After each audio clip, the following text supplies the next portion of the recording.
Our next discussion topic lies on a particular function called lookup.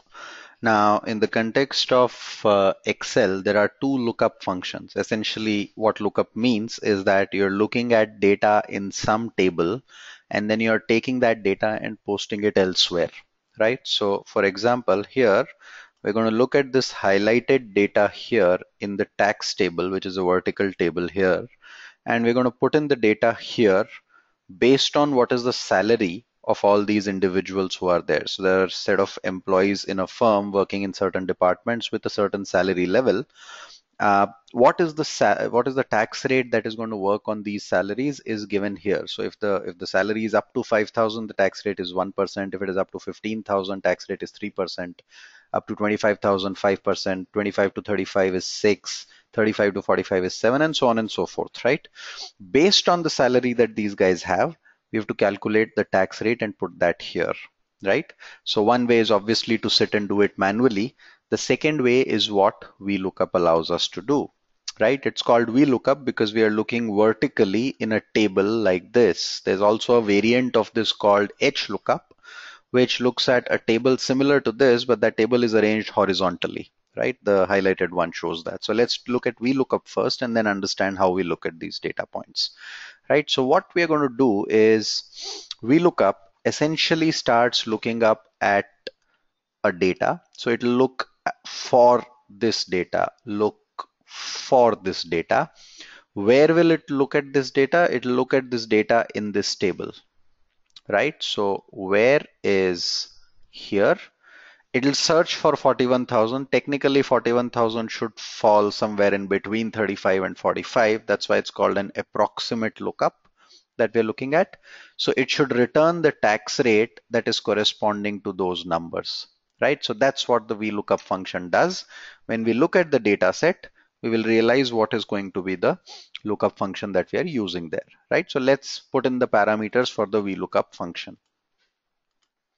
So we put an equals to, we select VLOOKUP, open bracket, and then we essentially select this. So lookup value, what is the lookup value? Lookup value is the value which we are looking for. So that's 41,639. Where are we looking up for the value? Is table array.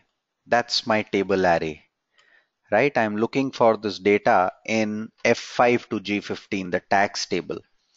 Now, by definition, in the table that you're looking up, your column numbers are denoted as this is going to be 1, this is going to be 2, if there is another one, third, fourth. So it'll ask for that you're looking up for the value in the first column, but which value do you want to retrieve? In this case, we want to retrieve the tax data, so we want to retrieve the value in column 2, right? So column index number tells me where am I going to get the data from, right? So lookup looks for a value in the leftmost column of the table and then returns a value in the same row from a column you specify. So the table must be by default sorted in ascending order. Click on 2. That's what we want. We want the data to be returned from where it is coming from, here. And then the final set, which is range lookup, is a logical value. If you put a 1 here, it will give you the closest match. If you put a 0 here or put a false here, it will give you an exact match. So because we want an approximate match, it is in between the numbers that we are looking at, we will put a 1 here, and even if we omit, it'll say kind of 1, it'll assume it to be 1. Click OK. What do we see? We see 6% coming here, which is the value that is available between 35 and 45. The rate of tax applied is 6%. That's what we get here, right? So that's the rate of tax that's going to come. Now let's drag it downwards. When you drag it downwards, it gives 8%, which is between 55 and 65. The rate is 8%. Now the challenge with this, however, is that you will note, so let's actually redo this entire thing once again. We will close this and let's put up a VLOOKUP, and we are looking up for this value, Where are we looking it up for? We are looking in this table. We are looking at column 2, and I'm looking at approximate match, right? So it gives me a 6% here. Now when I drag it downwards, the problem it does is it changes the lookup value a little bit. The table moves one further down, right? Because Excel drags that formula down. So you see now it doesn't start at 0, it goes beyond 0, right? And similarly, if I drag it further, the table would go down one further, right? In this particular case, if the salary is something like 3,000, it'll give NNA because the table doesn't include the data, right? 3,000 is not available as a match there, right? So effectively, what we need to do is, remember, we have to freeze the tax table. So you select this F5 to G15 entirely. You can also select part of it and press F4, right? So you select select this portion and press F4. What does that do? Remember, that will freeze the cells that you're looking for. So once it freezes the cells you're looking for, essentially column 2, exact match, press enter.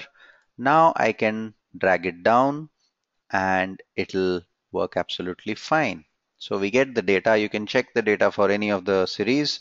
54,000 is 900 is just before 55, so that's a 7% number. It also is a dynamic table. If I change this to 86,000, it should change the tax rate from 11% to 12%. That's what it does, right? If I change this to 12,000, it should change the tax rate accordingly to 1%. So effectively, it creates what is a completely dynamic table, assuming that you have this set of tax table available with you. So that's what a VLOOKUP does for you.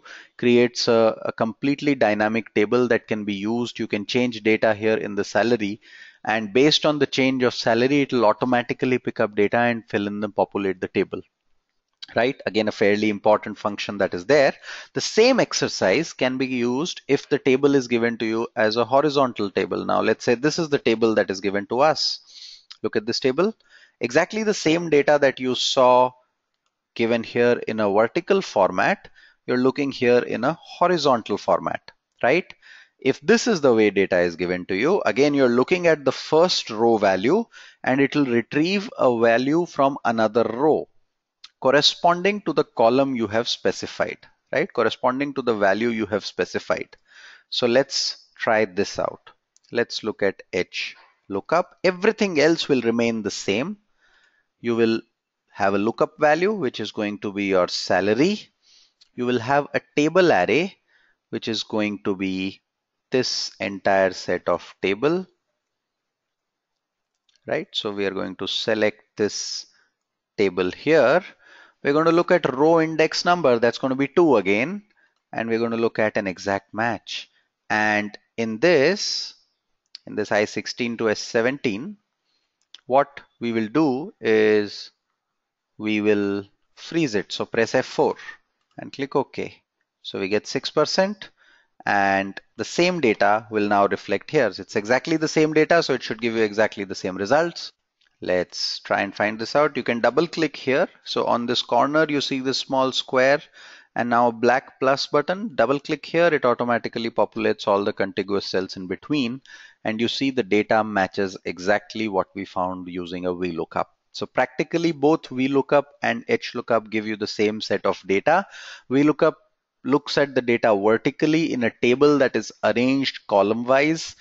HLOOKUP looks at the data horizontally in a table that is arranged row wise. It looks at corresponding row numbers. There are 2 or 3 critical things you need to remember here. The table must be by definition be in ascending order, especially if you're looking for an approximate match. Second, you can only look up for the value. Look up for the value in the leftmost / topmost, column / row. If you're using a vertical lookup, VLOOKUP, you're going to look at the leftmost column that's here. You can't look up for a value after that. Essentially, it assumes the value you're looking up is in the first column. And similarly, if you're looking at a horizontal lookup, H lookup, you're going to look at the topmost row in that table. It'll assume that the data you're looking up is there, right? So that's what a VLOOKUP does. Extremely powerful function, and is going to get used again, just like your if function. It'll keep coming again and again across the length and breadth of a lot of work that you will do in Excel, right? So do a little bit of practice on this. Let's move our discussion next to what is a exact lookup. Now let's say I want to find out exactly what does this mean in terms of the data that is available with us. We have a rating that is available here. We have a rating which is available here, right? And now based on fair, fail, etc., we have to put in the numerical score, correct? So let's do a VLOOKUP, right? We're looking for this value. Where are we looking for? We're looking in this table, and let's freeze this table. Press F4. We are looking for column number 2, and now we are looking at as an exact match. So put 0, right? So you get 71 here because this is fair, right? Correct? So this is an exact match now. Now let's drag it downwards and see what happens. Satisfactory is 78, so far so good, right? Now let's see what happens in the next one, because you see this satisfactory and this satisfactory seem a little bit different. There is a small space bar that seems to be appearing here in this satisfactory cell. So let's see what happens when we drag it down. And yeah, we get an NA error because it doesn't find a satisfactory with a beginning space, right? If I remove the space, it'll give me the same value. But if I don't remove the space, it'll give me NA, right? Let's drag it downwards and see what all is a problem, right? So now we find an issue saying that there's something called as so-so, which does not exist at all. So it'll give an error there, NA. There's something called as good, but you see why is good is available here. So why is good giving a problem is because when you double click this, you realize there is another space here at the end of good, right? You remove the space, and you automatically get 85, right? You put fail here and you get 50. Now remember, fair and fail are very close matches, right?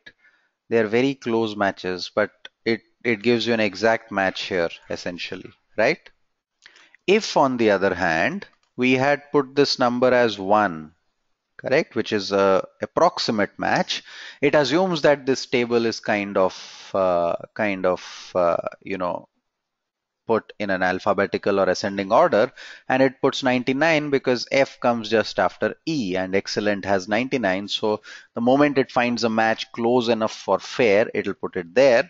And if you have fair and fail, both of them will put the value as 99, correct? So that's what we mean by an exact match. I go back to the initial state where I put in 0 here. Once again, look at the arguments. It's C5, the table, column number 2 in the table, and range lookup is false, which is 0. I want an exact match there, right? So here I am manually removing the space bars and we get the data, which is what exactly we wanted in this particular case, right? Now that's the data that is available with us. We need to extend this into understanding. Let's say we have a set of data that comes out, but we don't have a mechanism of knowing if there are spaces there in between in the data, right? So how do you remove those spaces? Here we did it manually. Is there a way we can do it using a function? To do that, we need to understand this function called trim. Now, trim is going to be useful sometimes with us, may not be in this particular case only, but in other cases as well, where you're looking at data and trying to analyze it. You see, we put in a cell called ABCDE, and we see a length has 6 here. Now, why do you see the length has 6? Is because we found the function length A5, and that's because there seems to be a space bar ahead of A. Right, ahead of A, there seems to be a space bar. If I add another one, it'll make that 7, right?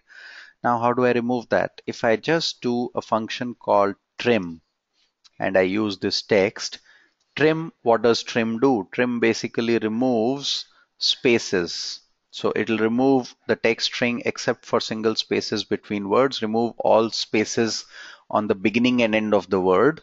Click OK, you get trim. And when I now copy this function and paste it here, you find that the length gives you a length of 5 is because we have removed the spaces from this cell, right? From this text string.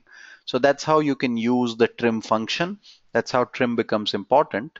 And that is where we kind of broadly end our data analysis section.